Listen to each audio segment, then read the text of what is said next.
예레미야 49장 말씀을 보게 되면 이스라엘 주변에 여러 나라들에 대한 심판의 말씀이 기록되어 있습니다. 암몬, 에돔, 다메섹, 게달과 하솔, 엘람에 관한 심판의 말씀이 기록되어 있어요. 다 살펴볼 수가 없고 마지막 엘람에 관한 말씀을 잠시 살펴보고자 합니다.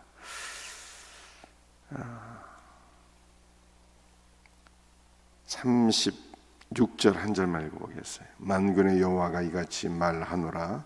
보라, 내가 엘람의 심에 으뜸가는 활을 꺾을 것이요. 일단 엘람이 어떤 민족인가라고 하는 것을 우리가 알아야 되겠지요. 우리가 창세기 말씀을 보게 되면 엘람은 셈의 후손입니다. 셈의 아들이에요.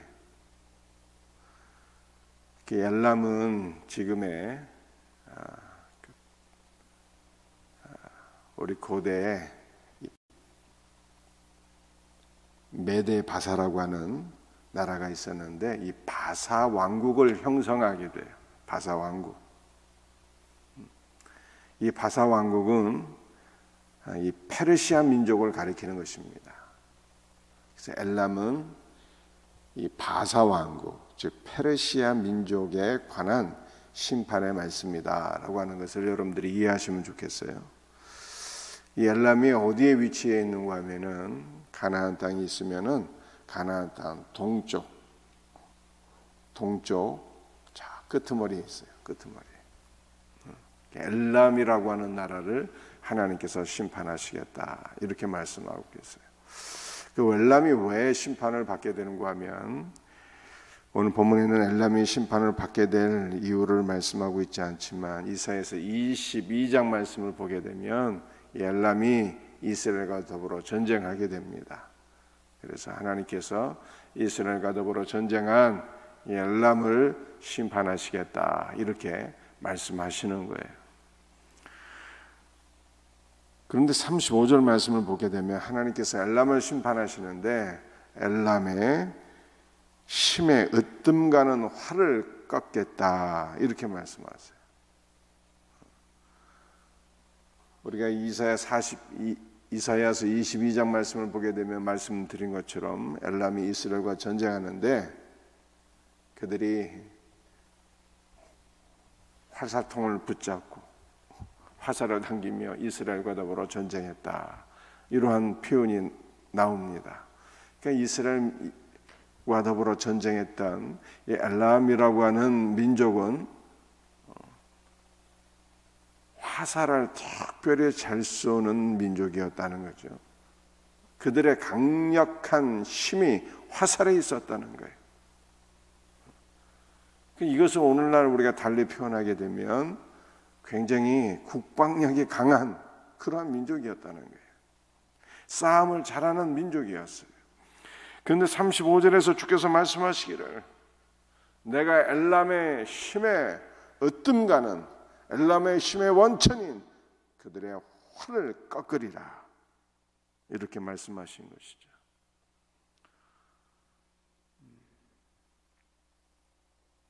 사랑하는 성도들이요, 하나님께서 우리의 활도 다 꺾으시는 거예요. 여러분의 힘의 원천이 무엇입니까? 여러분들에게 가장 강력한 힘이 있다면 그 힘이 무엇인가요? 어떤 사람은 지식을 의지하고 어떤 사람은 물질을 의지하고 어떤 사람들은 건강을 뽐내며 어떤 사람은 사회적 지위를 자랑하며 그렇게 살아가는데 우리가 의지하고 우리가 뽐내며 우리의 힘의 원천이라고 생각하는 것들 하나님께서 다 그것을 꺾어버리시겠다고 그렇게 말씀하시는 거예요.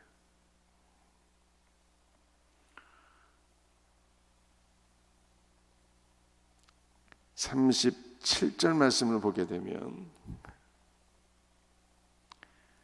내가 그 뒤로 칼을 보내어 그들을 멸망시키리라 말씀하고 계시고요. 38절 말씀을 보게 되면 내가 나의 보좌를 엘람에 두겠다 이렇게 말씀하고 계세요. 하나님께서 엘람에 보좌를 둔다고 하는 것, 여러분들 이것은요 심판의 말씀 같은데 이게 복음입니다. 복음이에요.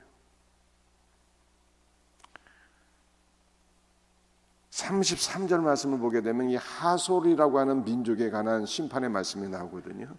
근데 그 하솔에 대해서는 뭐라고 얘기하고 계십니까? 여러분들 이 하솔은 가나안이 있으면 이스라엘이 살고 있는 가나안 땅이 있으면 가나안 북쪽에 있는 곳이 바로 하솔이라고 하는 곳인데요.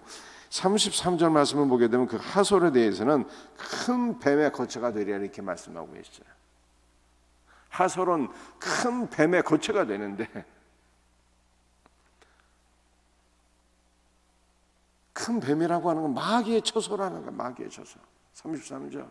하솔은 마귀의 처소가 되어서 그것은 영원히 황폐하게 된다는 거예요. 영원히.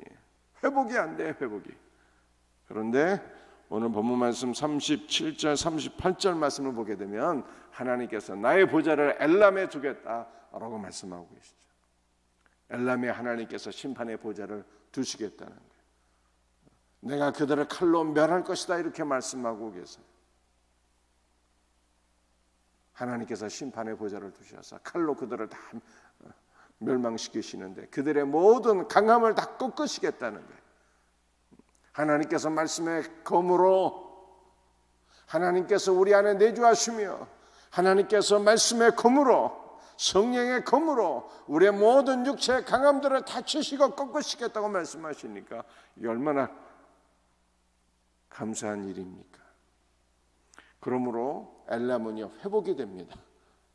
33절에 나타난 하솔은 큰 뱀의 거처가 되어서 영원히 황폐하게 되는데 엘람은 하나님께서 그들 가운데 내주하시고 말씀의 검으로 그들의 모든 강함과 교만을 다 꺾으시기 때문에 엘람은요 회복이 되는 거예요. 회복이. 어떻게 회복이 될까요? 39절 말씀이죠.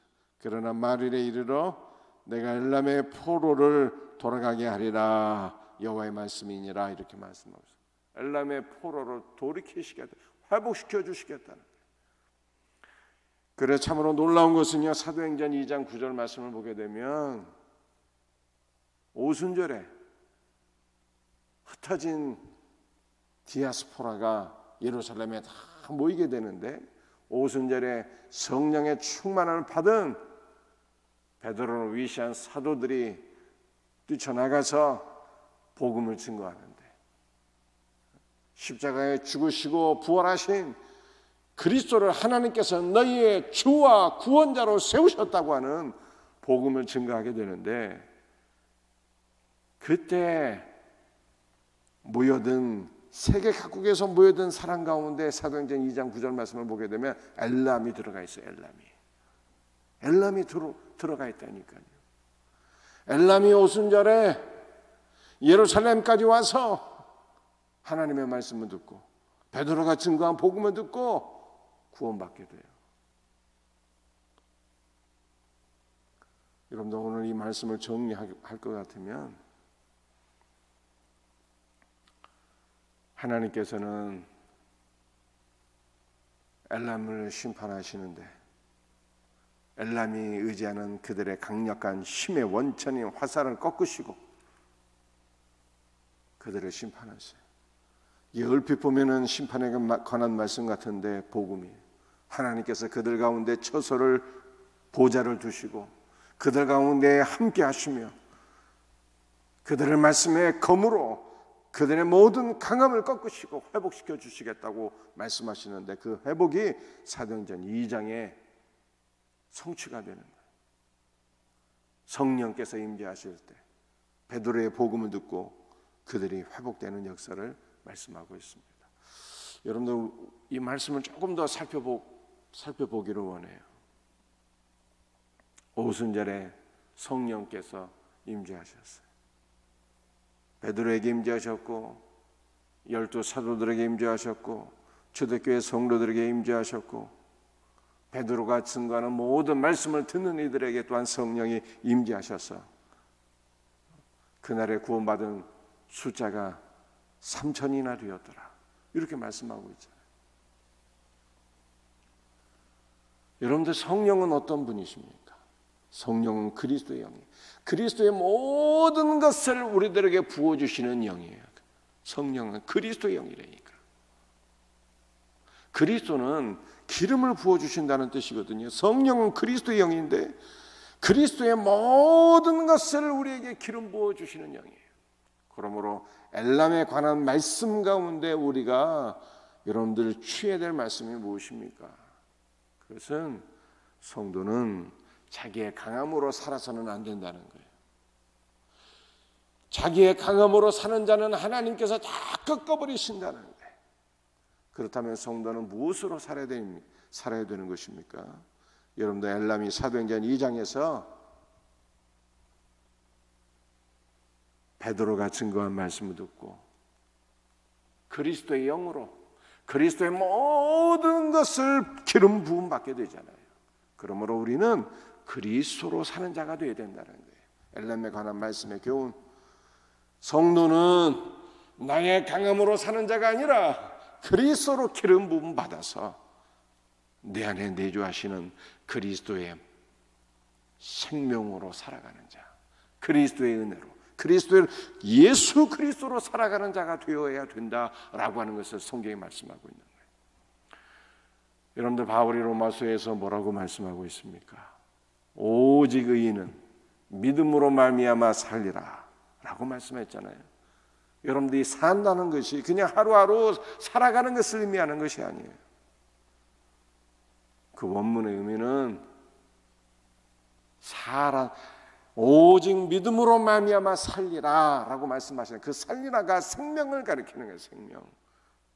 그러므로 성도는 나의 강함으로 사는 것이 아니라 그리스도께서 내게 부어주신 그리스도의 생명으로 사는 거예요. 그리스도의 생명으로. 나의 힘으로 사는 것이 아니라 그리스도의 생명으로 사는 자가 되어야 된다는 것입니다. 그리스도의 은혜로, 그리스도의 생명으로, 그리스도의 능력으로, 그리스도의 도우심으로, 그리스도의 말씀으로 나를 붙잡고 계신 그리스도의 생명으로 말미암아 사는 자, 이게 바로 성도인 거예요. 이와 같은 성도는 하나님 앞에 쓰임을 받게 됩니다. 그리스도께서 우리를 붙잡고 그리스도께서 그리스도의 삶을 살아가시는 거예요.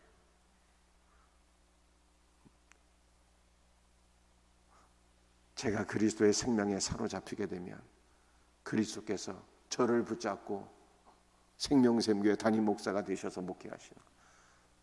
그리스도께서 여러분을 붙잡아 주시면 그리스도께서 그리스도의 생명으로 여러분을 통해서 역사하시는 거예요.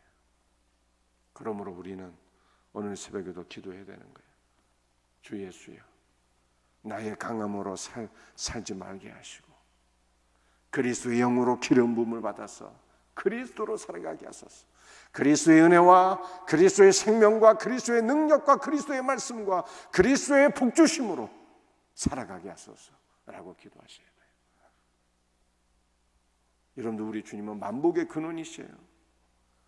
그리스도께서 우리를 복주시고 그리스도께서 그리스도를 우리에게 충만하게 부어주셔서 그리스도로 살아가는 자 될 수 있기를 주 예수의 이름으로 축복합니다. 기도하시겠습니다. 아버지 하나님, 감사합니다. 오늘 엘람에 관한 말씀을 저희들이 들었습니다. 우리가 우리의 강함으로 사는 자 한 명도 없게 하여 주시옵소서. 주 예수여, 오늘도 그리스도의 영으로 우리를 충만하게 하소서. 그리스도의 모든 것을 우리에게 기름 부어 주옵소서. 그러므로 나의 지식과 나의 능력과 나의 물질과 나의 건강과 나의 모든 것으로 사는 자 한 명도 없게 하시고 내 안에 내주하시는 그리스도의 생명으로 사는 자 되게 하여 주시옵소서.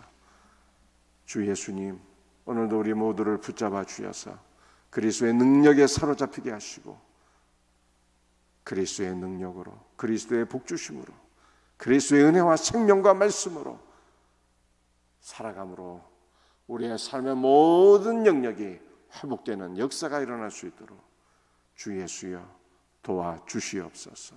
모든 것을 감사하옵고 거룩하신 예수 그리스도의 이름 받들어 간절히 기도합니다. 아멘. 주신 말씀 붙잡고 간절히 기도하시고요. 오늘 나라의 중요한 일꾼을 뽑는 날입니다. 대한민국 복된 일꾼들이 세워져서 나라와 민족이 더욱더 번영할 수 있는 복된 은혜가 있도록 기도해야 되겠습니다. 또 교회를 위해서 여러분의 기도의 제목을 붙잡고 간절히 기도하고 돌아갈 수 있기를 바랍니다. 주여 삼창 부르짖으며 기도합니다. 주여 주여 주여 역사하여 주옵소서.